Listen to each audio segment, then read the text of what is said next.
मौसम की ही बात कर लेते हैं एक बार फिर।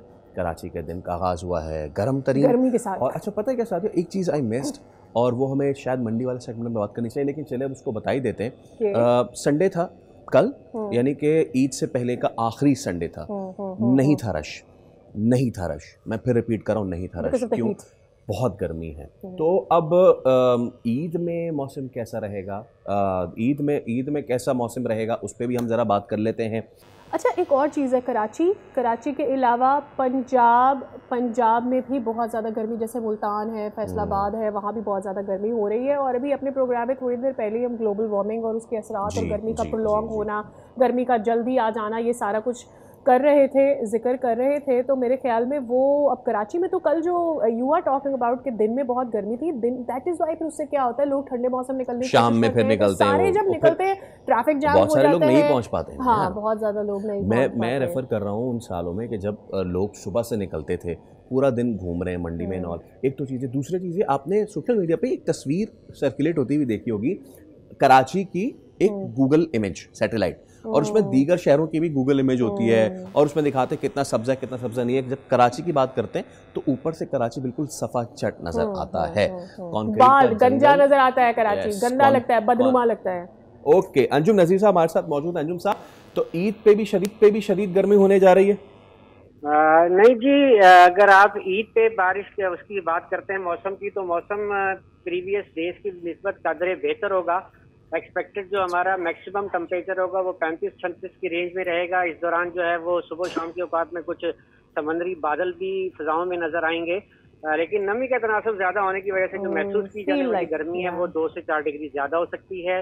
इस दौरान समंदरी हवाएं बहाल रहेंगी। सही, तो लेकिन बारिश नहीं होगी, दैट इज देयर, राइट? जी जी जी। एक टाइम था जब हम देख रहे थे कि ईद के थर्ड डे सेकंड डे बारिश हो ही जाती है ईद कुर्बा पे, लेकिन वो अब ट्रेंड नहीं है। अब ये शिमाल से शुरू करते हैं, शिमाल में क्या मामलात रहेंगे वहाँ पे बताइए। देखें जी, इस्लामाबाद और लाहौर, फैसलाबाद वगैरह में कल बारिश के अच्छे इम्कानात मौजूद हैं। तो उसके बाद कल के बाद परसों भी जो है लाहौर और फैसलाबाद के गर्द नवाह में कुछ हल्की फुल्की बारिश हो सकती है। इस दौरान अगर हम बात करें कि KPK में, तो वहाँ पर भी चांसेस बनेंगे। और ईद के दिनों में KP और सदरन GB और कश्मीर के कुछ इलाकों में बारिश हो सकती है। अदरवाइज पाकिस्तान के मैक्सिमम इलाकों में ईद के दिनों में जो है मौसम खुश्क रहेगा और गर्मी की शिद्दत भी इतनी ज़्यादा नहीं होती। राइट, ये बताइएगा कि कराची या सिंध की रीजन में अगर हम बात करें ओवरऑल क्या एक्सपेक्टेशंस है, बारिशों का आगाज़ कब से शुरू होगा? पहले कोई कहा जा रहा था कि जून में may be, is it true? देखें जी, तवक्को इस बात की है कि एंड ऑफ जून में जाके कुछ हम देख सकेंगे कि प्री मानसून की एक्टिविटीज स्टार्ट होना शुरू हो जाएंगी मुल्क में, इंक्लूडिंग सिंध में भी तवक्को होगी कि जो ईस्टर्न सिंध के इलाके हैं वहाँ पर बारिश हो जाएगी। बाकी जो आपको पता है कि जो मानसून है वो तो जुलाई से ही आता है। इस दफ़ा हैवी रेन्स हैं ओवरऑल पाकिस्तान में, और उसका क्या ब्रेक डाउन किया गया है कि किस महीने में बारिश होगी गर्मियों में?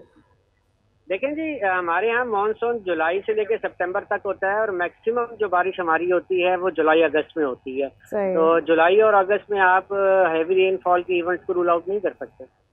बिल्कुल ठीक है, thank you so much. Anjum Nazir sahab हमारे साथ मौजूद थे, वाले से बात कर रहे थे। इससे पहले फैसल जब हम बात कर रहे थे, इस गर्मी के अंदर जब आप कुर्बानी करेंगे और फिर अलाइशा सड़ना, तो मेरे ख्याल में उस प्रोसेस को हमें जल्दी करना पड़ेगा, वरना वो फिर बहुत पेनफुल हो जाता है, बदबू और फिर गर्मी है। बराए मेहरबानी दरख्वास्त है, मुअद्दबाना गुजारिश है, ना धूप है, नहीं धूप तो है लेकिन बारिश नहीं है, तो उसमें फिर एक गुजारिश है कि जब आप ये सब कुर्बानी वगैरह कर लें, अलाइश ऐसी जगह पर रखें जहाँ से गाड़ियाँ जो है हुकूमत की वो उठा के ले जाए।